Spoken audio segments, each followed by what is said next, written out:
श्री सद्गुरु महाराज की जय।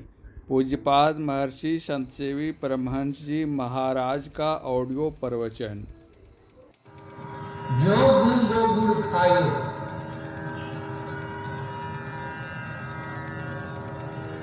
गूंगा को गुड़ खिला दीजिए कुछ क्या कर लगेगा। अमित स्वाद, उसमें स्वाद है लेकिन वर्णन नहीं किया जा सकता है। गुरु नानक देव जी महाराज कहते हैं, अलग अपार अगम अगोचर, वे भी कहते हुए परमात्मा इस आंख से देखे योग्य नहीं। अरे इस आंख से तुम हवा को नहीं देख सकते, परमात्मा को क्या देखेंगे। इसी बंगाल के एक अच्छे वैज्ञानिक जगदीश चंद्र बसु थे, वे अमेरिका गए हुए थे। वहां के कुछ विद्वानों ने इनके साथ परिहास किया कि ये उस देश से आए हुए हैं जहां के लोग कहते हैं कि शंख बाजे बलाए भागे। तो ये भला ऐसा भी कहीं होता है कि शंख बाजे और बला भाग जाए। जगदीश चंद्र बसु ने कहा कि हमारे यहाँ के जितने कलाम हैं सारे के सारे विज्ञान सम्मत हैं। तो वैज्ञानिकों ने कहा कि शंख बाजे बलाए भागे यह कैसे विज्ञान सम्मत है।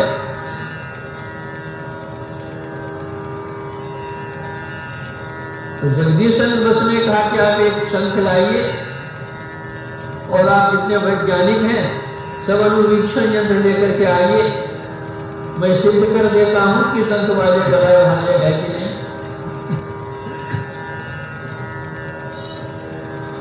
उन लोगों के मन में एक कौतूहल सा हुआ कि भारत से आया हुआ है, देखें ये क्या बतलाता है। जितने वैज्ञानिक थे अनुवीक्षण यंत्र लेकर के गए और एक शंख भी लेते गए। जगदीश चंद्र बसु ने कहा कि शंख तो मुझे दीजिए और अनुवीक्षण यंत्र आप लोग अपनी अपनी आंखों में लगाइए। उन लोगों ने अपनी अपनी आंखों में अनुवीक्षण यंत्र लगाया। जगदीश चंद्र बसु ने पूछा कि आप अनुवीक्षण यंत्र लगा करके संसार को देखिए तो क्या दिखता है। उन्होंने कहा कि जो संसार कीड़ों से भरा पड़ा हुआ है। जगदीश चंद्र ने बहुत जोरों से शंख की आवाज की, उससे वे कीड़े मर मर करके नीचे गिरने लग गए। जगदीश चंद्र बसु ने पूछा, अब आप क्या देखते हैं। कहा देखते हैं कि कीड़े मर मर करके गिर रहे हैं नीचे। कहा यही शंख बाजे और बलाए भागे,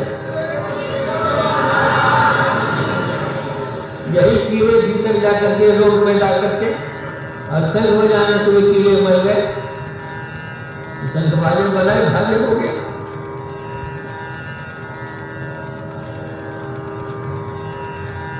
तो परमात्मा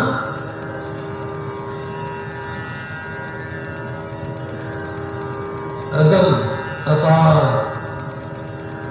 अनादि अगोचर सज्जन मनोभिराम, राजयोगी टीकाराम जी ने कहा ये भी अगोचर कहते हैं। जितने संत हुए सभी कहते हैं कि वह परमात्मा अगोचर है, इंद्रिय से ग्रहण होने योग्य नहीं। राम निरंजन न्यारे अंजन सकल पसारा रे, जो कुछ भी हम पसार देख रहे हैं वो सब माया की माया। निरंजन एक परमात्मा ही है और कोई दूसरा नहीं। एकम सद विप्रा बहुधा वदन्ति, ऋग्वेद कहता है वह एक है, लेकिन विद्वज्जनों ने विविध नामों से अभिहित करते हैं।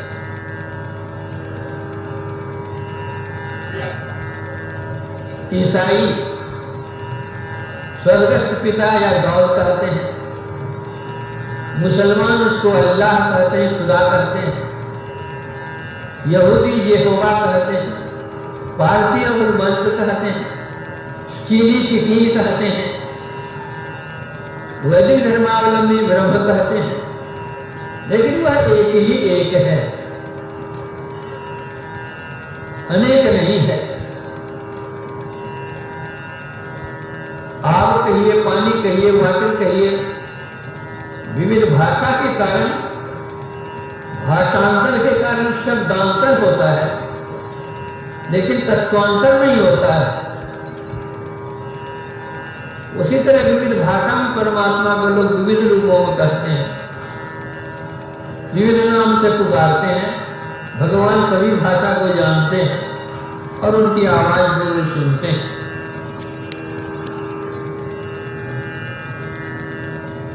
एक कबीर साहब ने कहा, मेरा साहब एक तू, दूजा कहाँ न जाए, दूजा साहब जो कहूं साहब खड़ा रिसाए। मेरा साहब एक है, परमात्मा एक। उर्दू, फारसी, अरबी आप पढ़िए, सबसे पहला अक्षर है अलिफ। हिंदी आप पढ़िए, सबसे पहला अक्षर है अ। अंग्रेजी पढ़िए, सबसे पहला अक्षर है ए और अलिफ एक ही है, भिन्न नहीं। ए से भी अ होता है, अलिफ से भी अ होता है, और नागरी में अ तो पढ़ाया जाता ही है।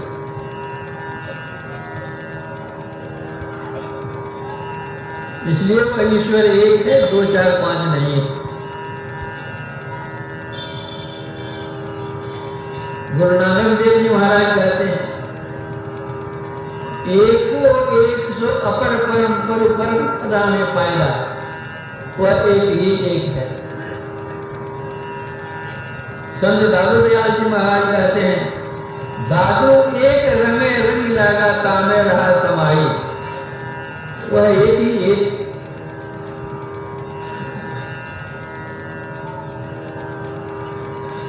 संत सुंदरदास जी महाराज कहते हैं, एक सही सबके उर अंतर, ता प्रभु तुम कहू क्यों नहीं ध्यावे, संकट माय सहाय करे पुनि, सो अपनो पति क्यों बिसरावे। 4 पदार्थ और जहानो, 8 सिद्धि में वो नहीं पावे, सुंदर छाड़ पड़े तिनके मुख, जो हरि को तज आन को ध्यान। एक तो बादशाह अकबर जिस समय में यहाँ के सम्राट थे, उनके दरबार में गुनियों का बहुत आदर था। बहुत कवि लोग भी रहते थे, और वे कवि लोग नई नई कविता बना बना करके बादशाह को खुश करते थे। सब बादशाह की बड़ाई करते थे, पुरस्कृत होते थे। उन कवियों में एक कवि थे जिनका नाम था श्रीपति। वे जो कुछ भी कविता बनाते थे, ईश्वर परक कविता बनाते थे। बादशाह की खुशामदी में या उनको प्रसन्नता करने के लिए नहीं।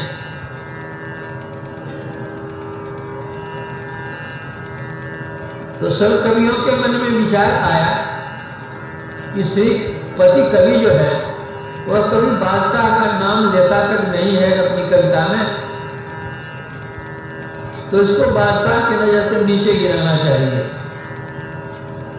तो कवियों ने मिलकर के बादशाह से कह दिया कि आप एक आदेश दे दीजिए कि कल जितनी कविताएं बनेगी, जितने कवि हैं सब एक एक कविता बनाकर लाएंगे, और उन कविताओं में मेरा नाम जरूर रहना चाहिए कि करो सब आस अकबर की।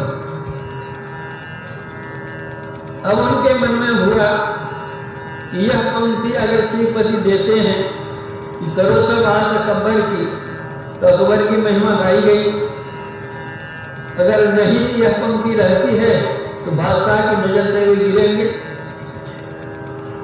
तो बादशाह की भी मौज उन्होंने कह दिया कि कल आप लोग जो कविता बनाकर लाएंगे उस कविता में यह पंक्ति जरूर रहनी चाहिए कि करो सभा से कब्बर की। तो जितने कवि थे सब अपनी अपनी कविता बना कर ले गए। बादशाह को सबने अपनी अपनी कविता सुनाई। अब सब कोई प्रतीक्षा करने लगे कि श्रीपति की कविता कैसी होती है। जब श्रीपति जी की बारी आई तो उन्होंने अपनी कविता सुनाई। एक ही छाड़ी जो दूजो भजे, सो जरे रसना अस लब्बर की। अब की दुनिया दुनिया जो बनी, सब बात पैंट अडब्बर की। कभी श्रीपति आश्रय राम ही की, हम पैंट नहीं बड़ जब्बर की। जिनको उन एक की टेक नहीं, सो करो सब आशा कब्बर की।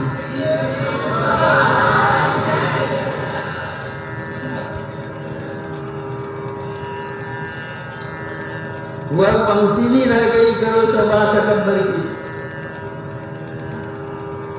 लेकिन जिनको से एक की टेक नहीं, तो एक की टेक धरने के लिए सभी संत कहते हैं पतिव्रता नारी अपने पति को छोड़ करके दूसरे की ओर नहीं देखती है। एक ही परिवार में है, उसके जेठ हैं, देवर हैं, और भी कुटुंब हैं, परिवार हैं, भाई हैं, बंधु हैं, सब हैं।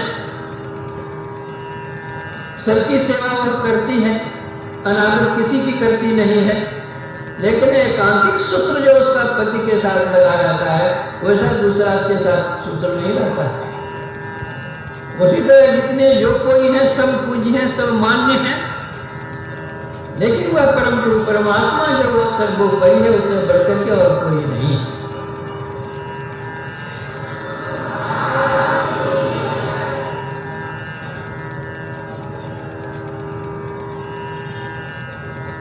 हम लोग अब घर के ऊपर पानी का टंकी रहता, पानी की टंकी रहती है। नल से पानी आता है, हम लोग व्यवहार करते हैं, लेते हैं। कभी कभी ऐसा भी होता है कि टंकी सूख भी जाती है।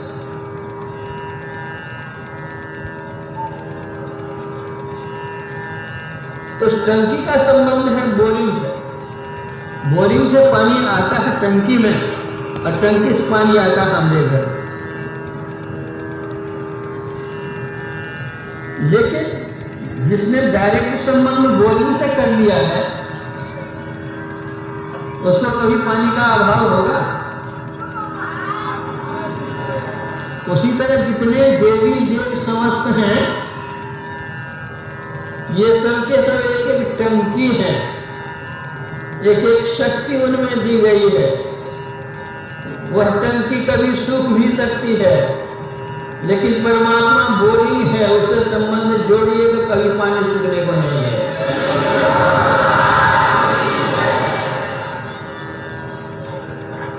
संत मत उसी एक ईश्वर की टेक बदलाता है। वह स्वरूप अनंत है, असीम है, अगोचर है।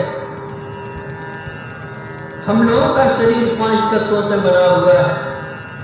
इन 5 तत्वों में क्षितिजल पावक गगन समीर है।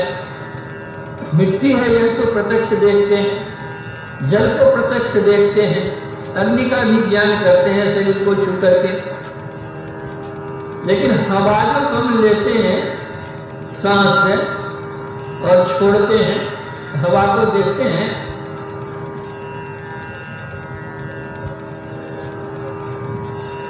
और जिस आकाश मंडल में हम रह रहे हैं उस आकाश को हम देखते हैं।